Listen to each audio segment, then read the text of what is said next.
Good morning all of you. आप सभी का स्वागत है एसके इंस्टीट्यूट ऑफ फिजिक्स में। मैं हूं संजय कुमार। आज हम नेक्स्ट टॉपिक स्टार्ट करने जा रहे हैं इलेक्ट्रिक चार्जेस एंड फील्ड का, जिसका नाम क्या है, सुपरपोजिशन प्रिंसिपल। बेसिकली सबसे पहले क्या करने जा रहे हैं, सबसे पहले हम पढ़ेंगे सुपरपोजिशन प्रिंसिपल। फिर हम ये देखेंगे कि किन कंडीशंस में आपका जो कूलम्ब्स लॉ ऑफ इलेक्ट्रोस्टैटिक्स है वो फेल्स हो जाता है। उसके बाद हम पढ़ेंगे concept of electric field. So first topic से स्टार्ट करते हैं, force due to multiple charges. So basically अभी तक हमने क्या पढ़ा है कि फोर्स निकाल रहे थे हमें किसी एक सिंगल चार्ज पार्टिकल पे due to an other charge particle, यानी कि वहाँ पे जो नंबर ऑफ चार्जेस थे वो सिर्फ कितने थे, 2 चार्जेस थे। इसको हम नाम देते थे Q1, सेकंड को हम नाम देते थे Q2। फर्स्ट चार्ज पार्टिकल पे सेकंड चार्ज पार्टिकल एक फोर्स लगाएगा, यहाँ पे कौन सा फोर्स लगाएगा, रिपल्सिव। इस केस में जो फोर्स Q1 पार्टिकल पे लग रहा है उसको मैं बोल रहा हूँ F12। At the same instant of time जो Q1 चार्ज पार्टिकल है वो Q2 चार्ज पार्टिकल पे एक रिपल्सिव फोर्स लगाएगा इस डायरेक्शन में। इसको मैं नाम दे रहा हूँ F21। दोनों चार्जेस के बीच की डिस्टेंस कितनी थी, R थी। ठीक है। सो इस पर्टिकुलर केस में जब आपने इन फोर्सेस को वेक्टर फॉर्म में लिखा था तो F12 की वैल्यू क्या आई थी बेटा, F12 की वैल्यू आई थी 1/4 pi epsilon naught Q1 Q2 divided by mod of R1 vector R2 vector का cube multiply with the R1 vector minus R2 vector. ठीक है ना। सो बेसिकली यहाँ पे अगर मैं एक चीज़ देखूँ तो जो F12 था क्या, F12 वेक्टर था क्या, force on Q1 charge particle due to Q2 charge particle. ठीक है ना। सिमिलरली आप F21 बता सकते हो। सो बेसिकली आपने यहाँ पे क्या निकाला, आपने यहाँ पे Coulomb's law in vector form निकाला कि इस चार्ज पार्टिकल Q1 पे टोटल फोर्स इस चार्ज पार्टिकल Q2 की वजह से कितना लग रहा है, वो आपका लग रहा था इतना लग रहा था। ये बात है तब जब इस Q1 चार्ज पार्टिकल के सराउंडिंग में सिर्फ एक चार्ज है। अगर यहाँ पे various number of charge particles हों तो उस केस में जो नेट रिजल्टेंट है उसको आप कैसे लिखोगे, उसको आप कैसे लिखोगे। So let us suppose that कि आपके पास ये कोई एक चार्ज पार्टिकल था, ठीक है, पॉजिटिव चार्ज पार्टिकल है। इस चार्ज पार्टिकल को आपने नाम दे दिया Q1। ठीक है। इस चार्ज पार्टिकल के surrounding number of charge particles हैं। Let us suppose that first charge particle यहाँ पे रखा हुआ है, सेकंड चार्ज पार्टिकल यहाँ पे रखा हुआ है, थर्ड चार्ज पार्टिकल यहाँ पे रखा हुआ है, and fourth charge particle and so on, N number of charge particles हैं। ठीक है। इसको मैं नाम दे रहा हूँ, मान लो Q2 नाम दे दिया, इसको नाम दे रहा हूँ Q3 नाम दे दिया, इसको नाम दे रहा हूँ Q4, और ये आपका हो गया nth पार्टिकल। ठीक है। So basically let us suppose that कि इनका जो मैग्नीट्यूड है वो भी पॉजिटिव है इन सभी चार्ज पार्टिकल्स का। सो जो ये सेकंड चार्ज पार्टिकल है इस फर्स्ट चार्ज पार्टिकल पे अगर ये पॉजिटिव है, ये भी पॉजिटिव है, ये भी पॉजिटिव है, ये भी पॉजिटिव है, ये जो सेकंड चार्ज पार्टिकल है इस फर्स्ट चार्ज पार्टिकल पे एक रिपल्सिव फोर्स लगाएगा। ठीक है। ये क्या है, line joining of these two centres, और वो फोर्स इस line joining of two centre के अलोंग एक्ट करेगा, और वो कैसा होगा, रिपल्सिव होगा, इस डायरेक्शन में होगा। तो इसको नाम क्या दे रहे हैं हम, F12 वेक्टर, यानी कि force on charge particle first due to charge particle second. ठीक है ना। सिमिलरली जो एक चार्ज पार्टिकल Q3 है इस Q1 चार्ज पार्टिकल पे एक फोर्स लगाएगा, वो कौन सी डायरेक्शन में लगाएगा, देखो इस डायरेक्शन में लगाएगा। इसको मैं नाम दे रहा हूँ force on first charge particle due to Q3 charge particle. ठीक है। इसको क्या नाम दे दिया, F13 वेक्टर। सिमिलरली जो Q4 चार्ज पार्टिकल है इस पे इस रैंडम डायरेक्शन में फोर्स लगाएगा, जिसको मैं नाम दे रहा हूँ F14 वेक्टर। और ऐसे ही जो nth पार्टिकल है वो भी कुछ ना कुछ फोर्स लगाएगा इस पे रिपल्सिव इस डायरेक्शन में, इसको मैंने नाम दे दिया F1 nth वेक्टर। ठीक है। सो बेसिकली इस Q1 चार्ज पार्टिकल पे हमें क्या निकालना है, नेट फोर्स निकालना है, नेट फोर्स निकालना है due to all other charge particle. ठीक है, जितने भी चार्ज पार्टिकल इसके सराउंडिंग में एग्जिस्ट कर रहे हैं उन सभी की वजह से। तो यहाँ से देखें तो F12 वेक्टर का मैग्नीट्यूड हमने लास्ट वाले डेरिवेशन में निकाला था, तो वैसे ही उसका मैग्नीट्यूड क्या आ जाएगा, सिमिलरली ये वाला आ जाएगा ना, 1/4 pi epsilon naught Q1 Q2 divided by R1 vector minus R2 vector का मोड का cube multiply R1 vector minus R2 vector. ठीक है। सो ये आपके पास क्या आ गया, F12 आ गया। सो F12 को आप अगर डायरेक्टली रिप्रेजेंट करो तो वो क्या रहा, 1/4 पाई एप्सिलॉन Q1 और Q2 का मल्टीप्लाई डिवाइडेड बाई, यहाँ पे देखो आप जो ये मोड आ रहा है ये बेसिकली क्या आ रहा है, R1 जिस पे फोर्स लग रहा है, और किसकी वजह से फोर्स लग रहा है, उन दोनों वेक्टर्स को सब्ट्रैक्ट कर दिया आपने, उन दोनों पोजीशन वेक्टर को सब्ट्रैक्ट करके उसका क्यूब कर दिया। ऐसे ही यहाँ पे मल्टीप्लिकेशन में क्या आ रहा है, R1 vector minus R2 vector. So similarly मैं लिख सकता हूँ F13 वेक्टर, यानी कि force on charge particle Q1 due to Q3, वो आपका क्या आ जाएगा, 1/4 pi epsilon naught Q1 Q2। So Q1 Q3 second charge particle कौन सा है, Q3 divided by R1 minus R3 vector का मोड का cube multiply R1 vector minus R3 vector. ये आपके पास क्या आ गया, F13 आ गया। सिमिलरली F14 वेक्टर निकालोगे तो वो भी ऐसे ही आ जाएगा आपका 1/4 pi epsilon naught Q1 Q2 divided by R1 vector minus R4 vector का मोड का cube multiply R1 vector minus R4 vector. ठीक है ना। So let us suppose that कि ये आपकी इक्वेशन नंबर फर्स्ट है, ये सेकंड है, ये थर्ड है। सो सिमिलरली हम निकाल सकते हैं F14 वेक्टर। F14 वेक्टर कैसे निकालेंगे बेटा, यहाँ पे देखो F14 वेक्टर यानी कि force on charge particle first due to fourth यानी कि Q4 चार्ज पार्टिकल, तो वो निकालेंगे तो वो आपका क्या आ जाएगा, similarly 1/4 pi epsilon naught Q1 Q4 divided by R1 vector minus R4 vector का क्यूब मोड का cube multiply R1 vector minus R4 vector. ठीक है, ये इक्वेशन आपकी कौन सी होगी, इक्वेशन नंबर 4। ये आपका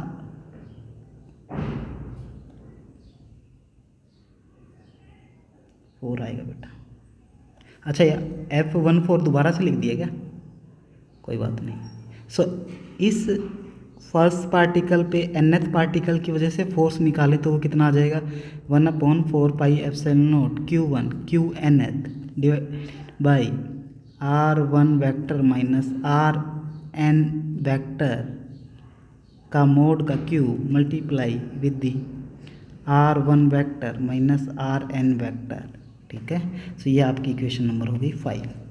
ठीक है, अब बात करते हैं इस फर्स्ट चार्ज पार्टिकल पे इन सभी चार्ज पार्टिकल की वजह से जो नेट फोर्स आएगा आप उसको vector sum of all forces लिख सकते हो। ठीक है, अगर मैं बताऊंगा आपको, सो फर्स्ट चार्ज पार्टिकल पे नेट फोर्स कैसे लिख सकते हो आप, फर्स्ट चार्ज पार्टिकल पे सेकंड चार्ज पार्टिकल की वजह से force plus first charge particle पे Q3 चार्ज पार्टिकल की वजह से force plus first charge particle पे Q4 चार्ज पार्टिकल की वजह से फोर्स एंड सो ऑन। जितने भी चार्ज पार्टिकल हैं, ठीक है। अगर इसमें आप एक चीज़ देखें तो ये वाली टर्म नहीं है F11 वेक्टर, दैट मीन्स जो ये फर्स्ट पार्टिकल है वो अपने आप पे थोड़ी ना कोई फोर्स लगाएगा। सो इस वजह से यहाँ पे F11 वेक्टर नहीं है। सो यहाँ पे देखो ये वाली इक्वेशन आप मान लो इक्वेशन नंबर 6, ये जो equation first second third fourth and fifth इस सिक्स्थ इक्वेशन में रख दो। Put all equation in equation number 6। कौन सी इक्वेशंस? 2 से लेकर 6 तक, 5 तक, ठीक है। ये सारी इसमें रख दो तो आपके पास F1 वेक्टर क्या आ जाएगा बेटा? 1/4 पाई एप्सिलॉन नॉट, और Q1 सभी में कॉमन है। उसके बाद F12 की जगह क्या आ जाएगा? यहाँ पे आ जाएगा आपका Q2 multiply divided by R1 vector minus R2 vector mod का cube multiply R1 vector minus R2 vector plus Q3 charge particle बचेगा सेकंड में, divided by R1 vector minus R3 vector का cube multiply R1 vector minus R3 vector. Similarly इस वाली term में क्या बचेगा? 1/4 pi epsilon naught, Q1 तो common ही आ गया, अंदर क्या बचेगा? Q4 divided by R1 vector minus R4 vector का मोड का cube multiply R1 vector minus R4 vector and सारी की सारी टर्म्स। ये लास्ट वाली टर्म में क्या बचेगा? Qn divided by R1 vector minus Rnth vector का मोड का cube multiply R1 vector minus Rn vector, ठीक है। सो बेसिकली जो ये एक्सप्रेशन आपके पास आया है, ये एक्सप्रेशन आपके पास नेट फोर्स आ गया, net force on first charge particle, ठीक है। इसी को बेसिकली आप क्या बोलते हैं? प्रिंसिपल ऑफ सुपरपोजिशन बोलते हो, सुपरपोजिशन बोलते हो। यानी कि फर्स्ट चार्ज पार्टिकल पे आप फोर्स नेट निकाल रहे हो तो जितने भी चार्ज पार्टिकल उसके सराउंडिंग में हैं उनकी वजह से फोर्स निकालो और उनका वेक्टर सम कर दो। You have the value of net force basically, ठीक है। उस पार्टिकल पे आप नेट फोर्स निकाल सकते हो with the help of principle of superposition. ये आपका हो गया फर्स्ट टॉपिक। उसके बाद स्टार्ट करते हैं, अब पढ़ रहे हैं हम, क्या पढ़ रहे हैं बेटा? फेलियर ऑफ कूलम्ब्स लॉ, ठीक है। सो बेसिकली कूलम्ब्स लॉ में आपने सीखा क्या था? आपने कूलम्ब्स लॉ में सीखा था कि आपके पास अगर दो चार्ज पार्टिकल्स हैं, अगर मैं दोनों को सेम चार्ज लूँ, दोनों को मैं अगर सेम चार्ज लूँ तो इस केस में जो Q1 चार्ज पार्टिकल है वो Q2 को रिपेल करेगा इस डायरेक्शन में, किस फोर्स से? F21 वेक्टर से। और जो Q2 चार्ज पार्टिकल है उसको अपोजिट डायरेक्शन में रिपेल करेगा या फिर एक रिपल्सिव फोर्स लगाएगा, उसको मैं नाम दे रहा हूँ F12 वेक्टर। दोनों के बीच की डिस्टेंस कितनी है? R डिस्टेंस है, ठीक है। सो इस केस में हमने ये बताया था, एक तो आपको इसका मैग्नीट्यूड पता था, F12 will equal to F21 होता है, और वो मैग्नीट्यूड कितना है? 1/4 pi epsilon naught Q1 divided by Q1 multiply Q2 divided by R²। ये तो है इसका मैग्नीट्यूड। एक हमने ये निकाला था कि F12 वेक्टर किसके इक्वल आता है? F21 वेक्टर के इक्वल आता है, ठीक है ना। ये चीज़ पढ़ी थी। दैट मीन्स वो किसको फॉलो कर रहा है? न्यूटन्स थर्ड लॉ को, ठीक है ना, जो क्या बोलता है? Every action has equal and opposite reaction. यानी कि फर्स्ट चार्ज पार्टिकल जिस टाइम पे सेकंड चार्ज पार्टिकल पे फोर्स लगा रहा है, कितना फोर्स लगा रहा है, F21 vector. At the same instant of time ये जो Q2 चार्ज पार्टिकल है वो इस Q1 चार्ज पार्टिकल पे फोर्स लगा देगा अपोजिट डायरेक्शन में विद सेम मैग्नीट्यूड, ठीक है ना। लेकिन अगर हम चले जाएं बियॉन्ड इलेक्ट्रोस्टेट्स, ठीक है, अगर हम बात करें बियॉन्ड इलेक्ट्रोस्टेट्स की, अगर हम बात करें किसकी, बियॉन्ड इलेक्ट्रोस्टेट्स की। इलेक्ट्रोस्टेट बेसिकली है क्या, जिसमें आप पढ़ते हो, फील्ड पढ़ते हो, पोटेंशियल पढ़ते हो, किसकी वजह से, स्टैटिक चार्ज की वजह से, जिसमें चार्ज आपके रेस्ट में हो। लेकिन अगर हम कंडीशन ये अज्यूम कर लें कि आपके चार्जेज मूव करने लग जाएं, तो उस केस में जो ये Newton's third law of motion है ये वैलिड नहीं रहेगा बेटा, ठीक है। न्यूटन्स थर्ड लॉ ये सेटिस्फाई नहीं रहेगा, ठीक है ना। सो बेसिकली तभी आपका कूलॉम्स लॉ यहाँ पे फेल हो गया इस न्यूटन्स थर्ड लॉ को सेटिस्फाई कराने में, ठीक है। अगर हम देखें इसको हम कैसे जज कर सकते हैं, एक सिंपल सा आर्गुमेंट होता है, एक सिंपल सा आर्गुमेंट क्या होता है कि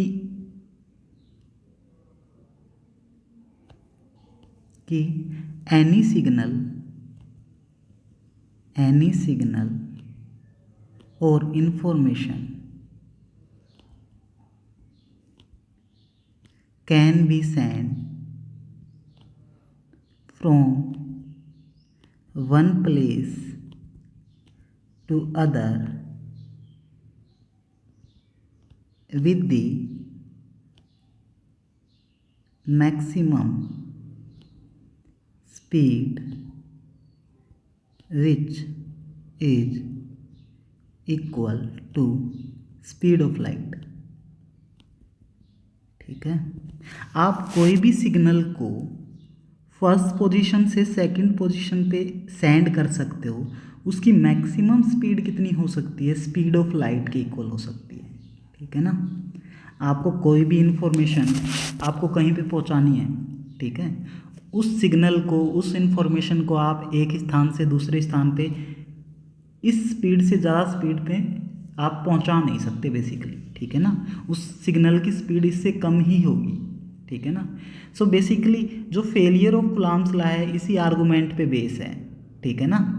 यानी कि किसी भी सिग्नल को, किसी भी इंफॉर्मेशन को, कोई भी इंफॉर्मेशन आपके पास है वो आप एक प्लेस से दूसरे प्लेस पे उसकी जो मैक्सिमम स्पीड हो सकती है उस सिग्नल के ट्रैवल करने की, वो कितनी हो सकती है, स्पीड ऑफ लाइट के इक्वल हो सकती है, ठीक है ना, उससे ज़्यादा नहीं हो सकती। सो बेसिकली ये आर्गूमेंट देखो कैसे फेल करता है इस कूलॉम्स लॉ को। सो आपके पास दो चार्ज पार्टिकल्स हैं, आपके पास दो चार्ज पार्टिकल्स हैं, ये फर्स्ट चार्ज पार्टिकल, ये सेकंड चार्ज पार्टिकल। फर्स्ट पे चार्ज कैसा है, पॉजिटिव चार्ज है, सेकंड पे भी चार्ज कैसा है, पॉजिटिव चार्ज है,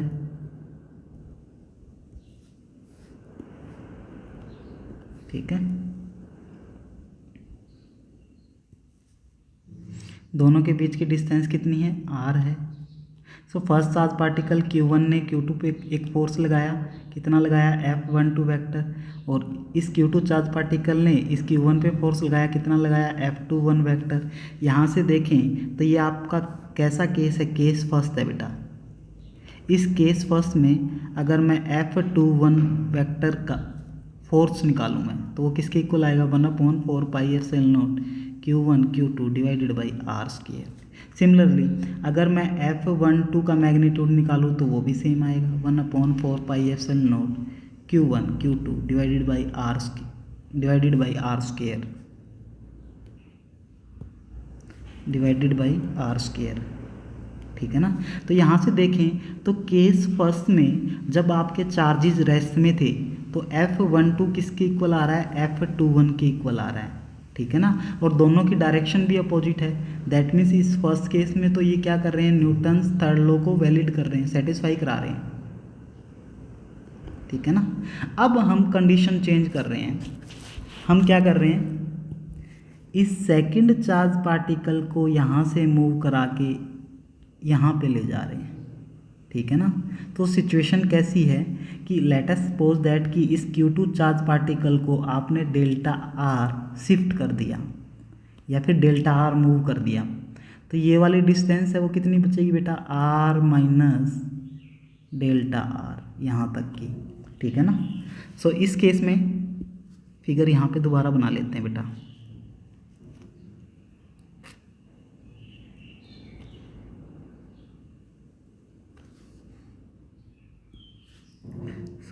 ये वाली डिस्टेंस कितनी है, R माइनस डेल्टा R हो गई। और इनिशियली आपका पार्टिकल था वो यहाँ कहीं था बेटा, इसको शिफ्ट करा के आप यहाँ पे ले आए, यानी कि आपने क्या कर दिया, इस पार्टिकल को मूव कर दिया, ठीक है। और ये आपका Q1 चार्ज पार्टिकल, ये आपका Q2 charge particle. Q1 charge particle इस पे ऐसे फोर्स लगाएगा F12, इस पे ऐसे फोर्स लगेगा, सॉरी ये F21 वेक्टर है और ये F12 वेक्टर है, ठीक है।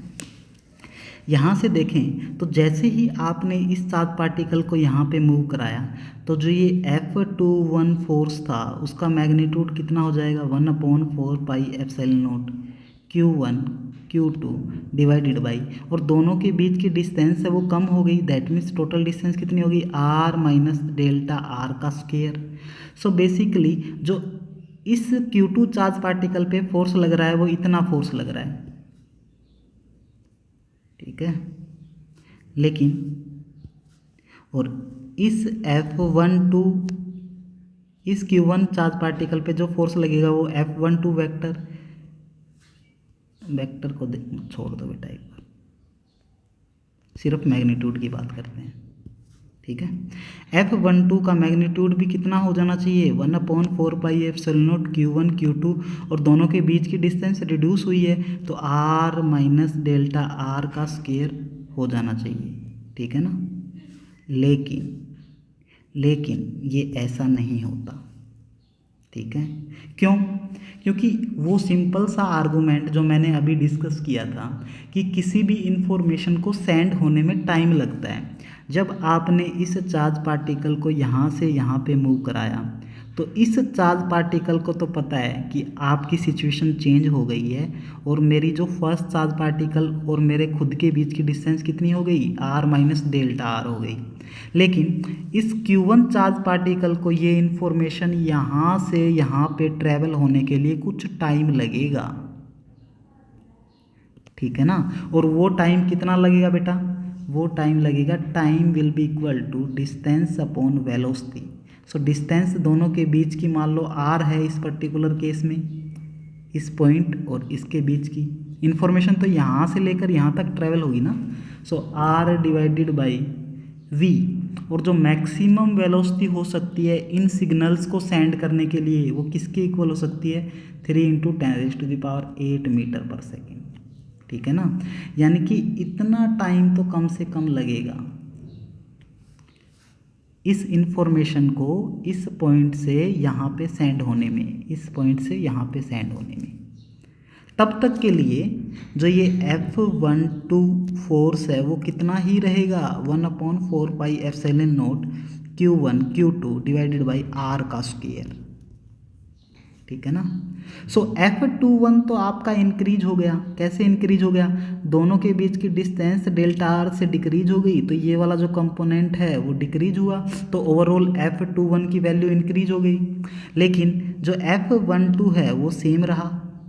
सो that means we can say इस पर्टिकुलर केस में जो आपका F12 है वो किसके इक्वल नहीं है, F21 के इक्वल नहीं है। So there will be a violation of Newton third law, और ये वायलेशन कितने टाइम के लिए रहेगा, ये वायलेशन इतने टाइम के लिए रहेगा जब तक ये इन्फॉर्मेशन यहाँ से यहाँ पे Q1 चार्ज पार्टिकल पे ट्रैवल नहीं हो जाती, तब तक ये वायलेशन ऐसे ही रहेगा, आपका न्यूटन्स थर्ड लॉ वैलिड नहीं रहेगा तब तक। जैसे ही इतना टाइम आपका कवर हो जाएगा उसके बाद इस फर्स्ट चार्ज पार्टिकल को भी पता चल जाएगा कि हम दो जो Q1 और Q2 चार्ज पार्टिकल के बीच की डिस्टेंस है वो कम हो गई तो ये अपने मैग्नीट्यूड को कितना बताना स्टार्ट कर देगा, 1/4πε0 Q1 Q2 divided by r minus delta r का स्क्वायर। सो इस केस में ये F21 के इक्वल हो जाएगा कितने टाइम बाद, r डिवाइडेड बाई 3 × 10⁸ मीटर पर सेकेंड टाइम के बाद। ठीक है, सो that is all about the violation of Coulomb's law. और किस पर्टिकुलर सिचुएशन में है ये, जब आप चार्जेज को मूव करा रहे हो। ठीक है, अगर चार्जेज आपके स्टैटिक कंडीशन में है ना तो कोई वायलेशन नहीं होगा बेटा, वो उस केस में न्यूटन थर्ड लॉ को फॉलो करेगा। ठीक है, सो that is all about the second topic. और सो बेसिकली हम कूलॉम्ब्स लॉ को छोड़कर, कूलॉम्ब्स लॉ भी तो आपका क्या कहते हैं, कूलॉम्ब्स लॉ भी तो आपका क्या कर रहा था, फोर्स जनरेट कर रहा है। अब हम कूलॉम्ब्स लॉ से शिफ्ट किस पे कर रहे हैं, इलेक्ट्रिक फील्ड पे। कूलॉम्ब्स लॉ से किस पे शिफ्ट कर रहे हैं, इलेक्ट्रिक फील्ड से। इलेक्ट्रिक फील्ड पे क्यों शिफ्ट कर रहे हैं, क्योंकि समटाइम जब भी आप चार्जेस को मूव कराते हो, उस पर्टिकुलर केस में न्यूटन्स के जो लॉज हैं, न्यूटन्स थर्ड लॉ है वो वैलिड नहीं रहता। ठीक है, उस वायलेशन को रोकने के लिए साइंटिस्टों ने एक फील्ड नाम की क्वांटिटी जनरेट की, जिसको आप बोलते हो इलेक्ट्रिक फील्ड। जिसको क्या बोलते हो आप, electric field. So now we are going to discuss about the concept of electric field. Concept of electric field, ये एग्जिस्टेंस में क्यों आई, क्योंकि कूलॉम्ब्स लॉ में कुछ ना कुछ कमियां थी बेटा। ठीक है, कूलॉम्ब्स लॉ में क्या थी, कुछ ना कुछ कमियां थी। उन्हीं कमियों को रिमूव करने के लिए आपके पास concept of electric field existence में आया। Concept of electric field. So सबसे पहले ये देखिए कि फील्ड क्या चीज़ होती है आपकी। ठीक है, so field, so it is the reason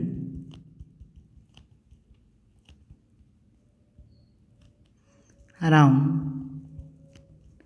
a particle where its effect can be experienced। ठीक है, अगर हम बात कर रहे हैं इलेक्ट्रिक फील्ड की, ठीक है ना, इलेक्ट्रिक फील्ड की, तो वो रीजन, इसको आप कैसे डिफाइन करोगे, it is the region around charge particle, charge particle where इस इफेक्ट कैन बी एक्सपीरियंस्ड। ठीक है ना, यानी कि किसी चार्ज पार्टिकल के अराउंड वो रीजन जहाँ पे उसके इफेक्ट को हम एक्सपीरियंस कर पाएँ। ठीक है ना, सो इलेक्ट्रिक फील्ड आपका 2 स्टेप प्रोसेस है बेटा। ठीक है, इलेक्ट्रिक जो फील्ड है वो आपका 2 स्टेप प्रोसेस है, 2 स्टेप प्रोसेस। सो इसको आप रिप्रेजेंट किससे करते हो, पहले तो यही देख लो, ई से रिप्रेजेंट करते हो। ठीक है, अगर डायरेक्शन भी अटैच करें तो ई वेक्टर से रिप्रेजेंट कर देते हो। ठीक है, सो बेसिकली ये आपका 2 स्टेप प्रोसेस है। 2 स्टेप प्रोसेस का मतलब क्या है, ये देखो, स्टेप फर्स्ट में क्या बोलते हैं हम कि every charge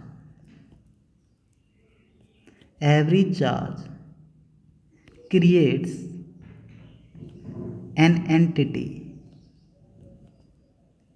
whose name is electric field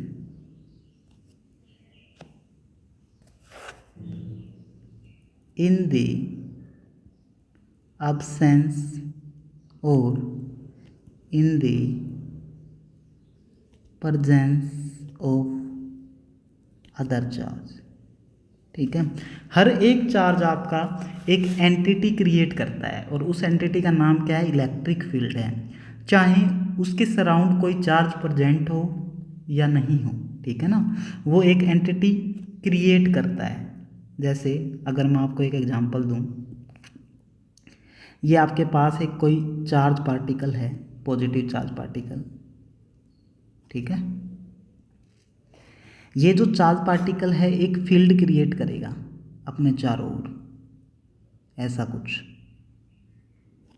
ठीक है। ये कुछ एक एंटिटी जनरेट कर रहा है, उस एंटिटी का नाम ही है फील्ड। ये एक अपने चारों ओर एक फील्ड जनरेट कर रहा है इस तरीके से, और वो फील्ड इस चार्ज से चारों तरफ एक्सटेंड होता रहेगा, दूर बढ़ता रहेगा, ठीक है, ऐसे ऐसे ऐसे, ठीक है। सो बेसिकली ये जो चार्ज पार्टिकल है, ये चार्ज पार्टिकल एक एंटिटी को जनरेट कर रहा है अपने चारों ओर, और वो जो फील्ड है वो बेसिकली इससे दूर सभी तरफ बढ़ता रहेगा। ये कुछ एंटिटी जनरेट कर रहा है तो इसको आप नाम देते हो सोर्स चार्ज, ठीक है ना, सोर्स चार्ज क्यू। सो इस चार्ज का मैग्नीट्यूड कितना है बेटा, क्यू मैग्नीट्यूड है। ये जो फील्ड है बेसिकली, ये जो फील्ड है, ये फील्ड क्या कर रहा है, इस रीजन में एक फील्ड जनरेट कर रहा है, ठीक है। दैट मीन्स अगर हम इस पॉइंट पे देखें तो इस पॉइंट पे भी ये कुछ एक इलेक्ट्रिक फील्ड जनरेट करेगा, इस पॉइंट पे देखें तो भी कुछ इलेक्ट्रिक फील्ड जनरेट करेगा। So let us suppose that कि ये आपका पॉइंट है पी पॉइंट, पी पॉइंट है ये वाला, ठीक है। इस चार्ज और इस पी पॉइंट के बीच की डिस्टेंस कितनी है, आर मान लो बेटा, ठीक है। तो बेसिकली जो ये चार्ज पार्टिकल है, ये चार्ज पार्टिकल इस पी पॉइंट पे एक फील्ड जनरेट कर रहा है, और उस फील्ड की जो वैल्यू है वो क्या है, उस फील्ड की जो वैल्यू है, लेट अस सपोज दैट कि वो ईपी है, और ऐसा पाया गया कि जो ये ईपी वैल्यू है वो किसके इक्वल है, 1/4πε0 क्यू डिवाइडेड बाई डिस्टेंस के स्क्वायर के इक्वल, ठीक है। यानी कि इस सोर्स चार्ज और इस पी पॉइंट के बीच कितनी डिस्टेंस है, उसके स्क्वायर के। सो इस पी पॉइंट पे जो इलेक्ट्रिक फील्ड जो प्रेजेंट है वो इतना है, ठीक है। ऐसे ही अगर कोई अदर चार्ज होगा तो उस पर भी आप फील्ड जनरेट कर सकते हो, और उस फील्ड का मैग्नीट्यूड भी इसी फॉर्म का होगा, बस डिस्टेंस चेंज हो जाएगी, ठीक है ना। सो दैट मीन्स स्टेप फर्स्ट में क्या बोला कि स्टेप फर्स्ट में जितने भी चार्ज पार्टिकल हैं, चाहे वो पॉजिटिव चार्ज पार्टिकल हैं चाहे वो नेगेटिव चार्ज पार्टिकल हैं, एक फील्ड क्रिएट करेंगे अपने चारों ओर, और वो फील्ड एक्सटेंड होता रहता है उस सोर्स चार्ज से, और वो फील्ड एक्सटेंड होता हुआ इनफाइनाइट तक जाता है, ठीक है। जैसे जैसे दूर जाएगा उस इलेक्ट्रिक फील्ड की जो स्ट्रेंथ है वो कम भी होती रहेगी, ठीक है ना, और जितना पास में है उस इलेक्ट्रिक फील्ड की जो स्ट्रेंथ है उतनी ही ज़्यादा होगी। तो किसी भी पॉइंट पे आप इलेक्ट्रिक फील्ड के मैग्नीट्यूड को बता सकते हो इस फॉर्मूला से, ठीक है ना।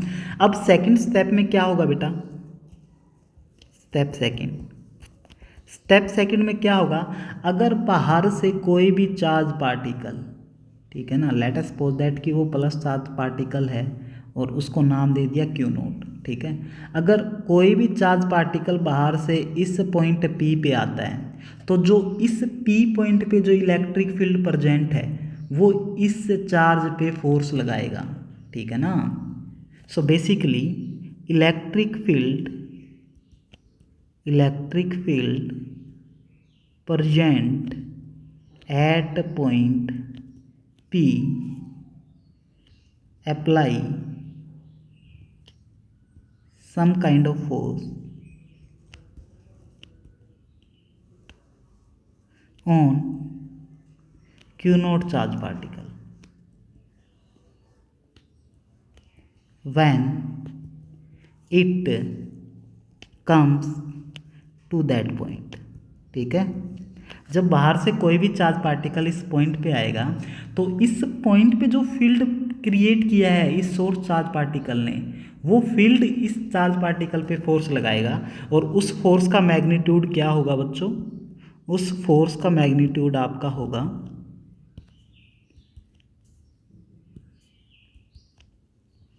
क्यू नोट टाइम्स ऑफ ई, ठीक है ना। और इस पर्टिकुलर केस में पी पॉइंट पे जो इलेक्ट्रिक फील्ड है उसको आप रिप्रेजेंट किससे कर रहे हो, ई पी से। सो ये हो जाएगा Q naught times of E P. यहाँ पे क्यू नोट तो आपका है, ये आपका होता है टेस्ट चार्ज बेसिकली। इसकी हेल्प से आप टेस्ट कर रहे हो कि इस पी पॉइंट पे फोर्स कितना लगेगा, इस टेस्ट चार्ज पार्टिकल पे फोर्स लगेगा भी कि नहीं लगेगा। So Q naught is the test charge particle. और ई पी का मैग्नीट्यूड आपके पास क्या है, ई पी का मैग्नीट्यूड है आपके पास 1/4πε0 Q divided by R square. So basically force का फॉर्मूला आपके पास क्या आ गया, 1/4πε0 Q naught times of Q divided by R square. So that is the amount of force generated by field, ठीक है ना। उस पी पॉइंट पे जो फील्ड प्रेजेंट था, उस पी पॉइंट पे जो फील्ड प्रेजेंट था उसने इस टेस्ट चार्ज पे फोर्स लगाया और उस फोर्स का मैग्नीट्यूड क्या है, ये है, ठीक है। और यही फोर्स किसके भी इक्वल है, कूलम्ब्स लॉ के इक्वल भी है, ठीक है ना, कूलम्ब्स लॉ के इक्वल भी है। सो यहाँ से आपको एक चीज़ और पता चली, यहाँ से आपको एक चीज़ और पता चली कि इसको चाहे आप नोट भी डाल लेना, कि इसको आप चाहे नोट भी डाल लेना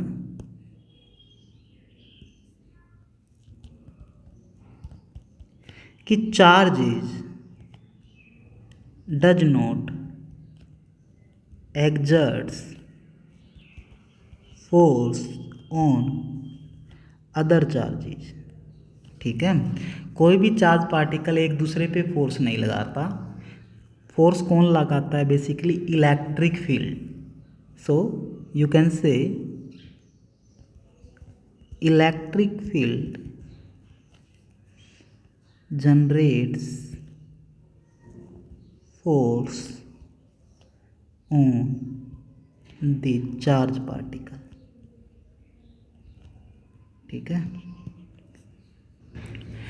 यहाँ से एक चीज़ और देखो बच्चों, जब इस सोर्स चार्ज पार्टिकल ने एक फील्ड क्रिएट किया था, ठीक है, और अपने चारों ओर इलेक्ट्रिक फील्ड जनरेट किया हर एक पॉइंट पे, तो जो ये टेस्ट चार्ज पार्टिकल है ये भी तो कोई फील्ड जनरेट कर सकता है ना, ये भी तो अपने चारों ओर एक फील्ड जनरेट कर सकता है, ये भी तो चार्ज पार्टिकल है। हमने स्टेप फर्स्ट में क्या बोला कि हर एक चार्ज पार्टिकल अपने चारों ओर एक फील्ड जनरेट करता है, और जो ये टेस्ट चार्ज पार्टिकल अगर फील्ड जनरेट करेगा तो वो फील्ड इस पॉइंट पे जहाँ पे आपका सोर्स चार्ज पार्टिकल रखा हुआ है वहाँ पे भी कुछ ना कुछ फील्ड जनरेट करेगा, और वो फील्ड इस क्यू चार्ज पार्टिकल पे भी कुछ फोर्स लगाएगा। सो जैसे ही इस सोर्स चार्ज पार्टिकल पे ये फोर्स लगाएगा तो ये जो चार्ज पार्टिकल है वो आपका डिस्प्लेस भी हो सकता है। क्या हो सकता है, डिस्प्लेस हो सकता है। सो इस सिचुएशन से रोकने के लिए हम क्या बोल देते हैं कि जो ये क्यू नोट है वो आपका टेस्ट चार्ज पार्टिकल है, टेस्ट चार्ज है, इसका जो मैग्नीट्यूड होता है वो कैसा होता है, वेरी स्मॉल होता है, ठीक है ना। सो हमने क्या डिफाइन किया था कि फोर्स को हम इस तरीके से हमने डिफाइन किया था। तो यहाँ से देखें तो यहाँ से इलेक्ट्रिक फील्ड अगर हम डिफाइन करें तो वो क्या हो जाएगा, force per unit charge particle, और इसको हम क्या बोलते हैं, electric field will be equal to limit Q naught tends to 0 F divided by Q naught, ठीक है ना। इसका मतलब क्या है समझो कि क्यू नोट जो टेस्ट चार्ज पार्टिकल है उसका मैग्नीट्यूड कैसा है, उसका मैग्नीट्यूड है वेरी स्मॉल, वेरी स्मॉल। उस वेरी स्मॉल वैल्यू के लिए जो F divided by Q naught है वो फाइनाइट आना चाहिए, इसका मीनिंग है ये, ठीक है। सो इलेक्ट्रिक फील्ड को हम इस तरीके से एक्सप्लेन करते हैं, it is the force per unit test charge, जहाँ पे आपका क्यू नोट है उसका मैग्नीट्यूड वेरी स्मॉल हो, ठीक है, ठीक है। सो इसके बाद next concept of electric field भी पढ़ लिया हमने। अब हम बात करने जा रहे हैं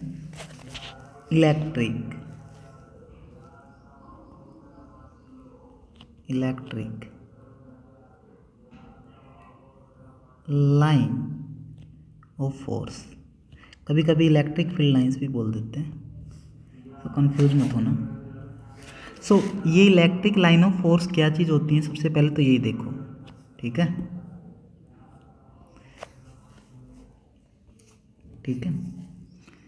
सो बेसिकली ये आपके पाथ होते हैं, ठीक है, ये आपके क्या होते हैं, पाथ होते हैं, पाथ होते हैं, ठीक है। अगर उस पाथ पे अगर कोई यूनिट पॉजिटिव चार्ज को आप रख दें, ठीक है, तो जो ये यूनिट पॉजिटिव चार्ज है वो उस पाथ के अलोंग मूव कर जाएगा। यहाँ पे अगर आपने पॉजिटिव चार्ज पार्टिकल रख दिया तो जो ये पॉजिटिव चार्ज पार्टिकल फ्री रख दिया बेसिकली आपने, ठीक है। सो ये जो पॉजिटिव चार्ज पार्टिकल है इस पाथ के अलोंग मूव कर जाएगा। ये electric line of force basically start कहाँ से होती है, स्टार्ट्स फ्रॉम पॉजिटिव चार्ज, ठीक है, पॉजिटिव चार्ज से स्टार्ट होती है, ठीक है। और एंड कहाँ पे होती है बेटा, एंड होती है नेगेटिव चार्ज पे, ठीक है। अगर मैं सिंपली देखूं तो लेट अस सपोज दैट कि आपके पास ये कोई एक चार्ज पार्टिकल है, पॉजिटिव चार्ज पार्टिकल, ये आपके पास सेकंड है नेगेटिव चार्ज पार्टिकल, ठीक है। इसमें जो ये इलेक्ट्रिक फील्ड लाइंस हैं ऐसे रिप्रेजेंट कर रहा हूँ मैं,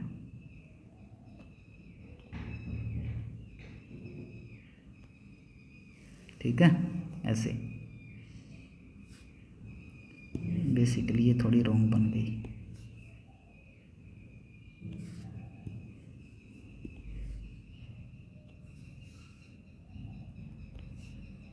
ऐसे। सिमिलरली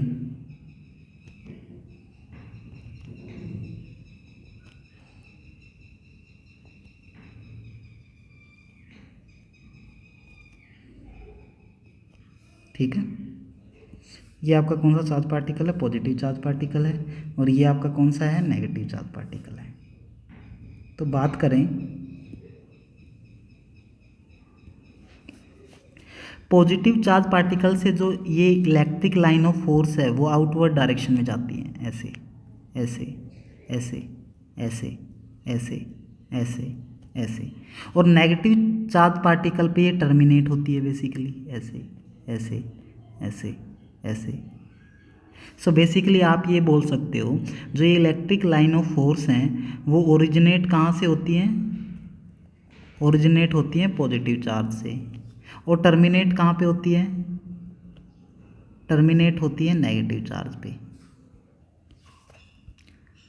अगर मैं थर्ड की बात करूँ तो जो ये इलेक्ट्रिक लाइन ऑफ फोर्स हैं आपकी स्ट्रेट भी हो सकती हैं, स्ट्रेट तो दिख ही रही है यहाँ पे, ठीक है, और कर्व्ड भी हो सकती हैं, ठीक है, it depends upon the situation, ठीक है।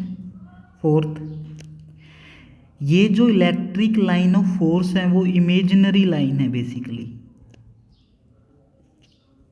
इमेजिनरी लाइंस हैं, ये एक्चुअल में एग्जिस्ट नहीं करती, ठीक है। और इन इलेक्ट्रिक लाइन ऑफ फोर्स से जो आप बोलते हो कि इलेक्ट्रिक फील्ड जहाँ पे इन पॉइंट्स पे होगा वो इलेक्ट्रिक फील्ड एग्जिस्ट करता है एक्चुअल में, इलेक्ट्रिक फील्ड एग्जिस्ट करता है, ठीक है। कभी भी दो इलेक्ट्रिक लाइन ऑफ फोर्स आपस में इंटरसेक्ट नहीं करेंगी, ठीक है। Two lines never intersect with each other, ठीक है। अगर वो इंटरसेक्ट करेंगी तो इंटरसेक्ट करने का मतलब क्या है वो देखो। So let us suppose that कि ये आपकी दो इलेक्ट्रिक लाइन ऑफ फोर्स हैं, इलेक्ट्रिक फील्ड लाइंस हैं, ये एक दूसरे को किसी एक पर्टिकुलर पॉइंट पे इंटरसेक्ट कर रही हैं। सो इंटरसेक्ट करने का मतलब क्या है, इस एक पर्टिकुलर पॉइंट पे इलेक्ट्रिक फील्ड की दो डायरेक्शंस हैं, ठीक है। So basically electric field lines की या फिर इलेक्ट्रिक लाइन ऑफ फोर्स की डायरेक्शन को आप कैसे रिप्रेजेंट करते हो किसी कर्व्ड पाथ पे अगर इस पॉइंट पे मेरे को इलेक्ट्रिक फील्ड लाइंस की या फिर इलेक्ट्रिक लाइन ऑफ फोर्स की डायरेक्शन रिप्रेजेंट करनी है तो इस पॉइंट पे आप एक टेंजेंट ड्रॉ कर दो, ठीक है ना। तो ऐसा ही हमने इस पॉइंट पे किया। इस पॉइंट पे अगर हम टेंजेंट कर रहे हैं तो 2 नंबर्स ऑफ टेंजेंट ड्रॉ हो रही है, दैट मीन्स यहाँ पे आपकी क्या है 2 नंबर्स ऑफ डायरेक्शंस हैं, ठीक है। ऐसा पॉसिबल नहीं हो सकता, ठीक है ना। नंबर ऑफ डायरेक्शंस कितनी होनी चाहिए, सिंपली 1 होनी चाहिए। 7 देखो, so these lines are perpendicular to the surfaces of charge, ठीक है ना। ये जो फील्ड लाइंस होती हैं, ये इलेक्ट्रिक लाइन ऑफ फोर्स होती हैं, वो इलेक्ट्रिक चार्ज के सरफेस के परपेंडिकुलर्स होती हैं बेसिकली। अगर यहाँ पे देखें तो जो ये इलेक्ट्रिक फील्ड लाइन है, ये line electric line of force है, अगर उसका एंगल इसके सरफेस के साथ देखें तो यहाँ पे कितना है 90 डिग्री। ऐसे ही सिमिलरली पॉजिटिव चार्ज के केस में है, ठीक है ना। तो ये परपेंडिकुलर यानी कि 90 डिग्री का एंगल बनाती है with the surface of charge. 8 देखो, दीज लाइन्स कॉन्ट्रैक्ट लॉन्गिट्यूडिनली, ठीक है। इस लॉन्गिट्यूडिनली का मतलब क्या है वो देखो बेटा, ठीक है। यहाँ पे देखो आपके पास 2 चार्ज पार्टिकल्स हैं। फर्स्ट चार्ज पार्टिकल ये रहा, सेकंड चार्ज पार्टिकल ये रहा। इसको थोड़ा नीचे ले जाओ, ठीक है।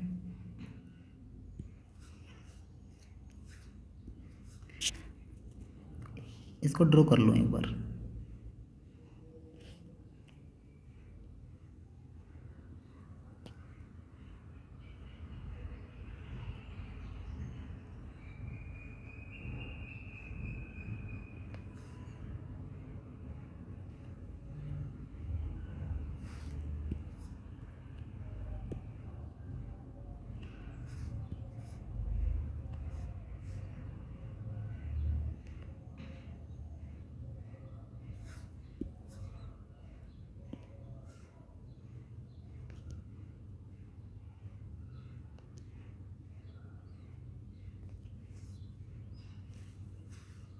ठीक है, तो ये आपका कौन सा चार्ज पार्टिकल है, नेगेटिव चार्ज पार्टिकल है, और ये आपका कौन सा है, पॉजिटिव चार्ज पार्टिकल है। अगर आप प्रॉपर्टीज़ की बात करें तो यहाँ पे प्रॉपर्टीज़ की बात करें तो जो कब यहाँ पे जो ये नंबर ऑफ लाइंस हैं वो एक दूसरे से अलग अलग हैं। बेसिकली आप बोल सकते हैं कि ये इंटरसेक्ट नहीं कर रही हैं। जो सारी की सारी इलेक्ट्रिक फील्ड लाइंस हैं वो इन चार्जेस के सरफेस से परपेंडिकुलर डायरेक्शन में हैं।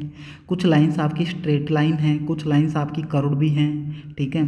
कोई 2 लाइंस आपकी इंटरसेक्ट नहीं कर रही हैं। सो बेसिकली अगर आप डायरेक्शंस की बात करें तो पॉजिटिव चार्ज से ये लाइंस ऐसे निकलेंगी, ऐसे निकलेंगी, ऐसे निकलेंगी, ऐसे निकलेंगी, ऐसे निकलेंगी, ऐसे निकलेंगी।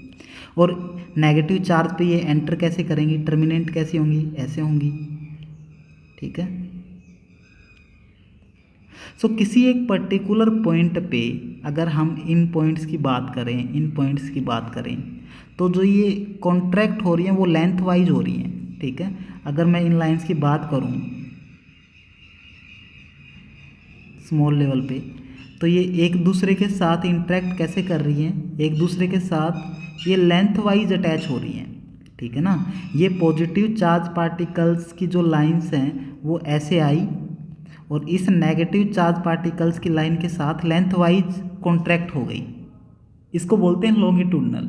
सो बेसिकली जो एक सिरा है वो दूसरे सिरे के साथ डायरेक्ट अटैच हो गया, बेसिकली इसको ऐसा बोल सकते हैं, ठीक है ना। सो इसको बेसिकली कई बार लेटरल भी बोल देते हैं, ठीक है। ये कैसे कॉन्ट्रैक्ट हो रही हैं, लेटरली।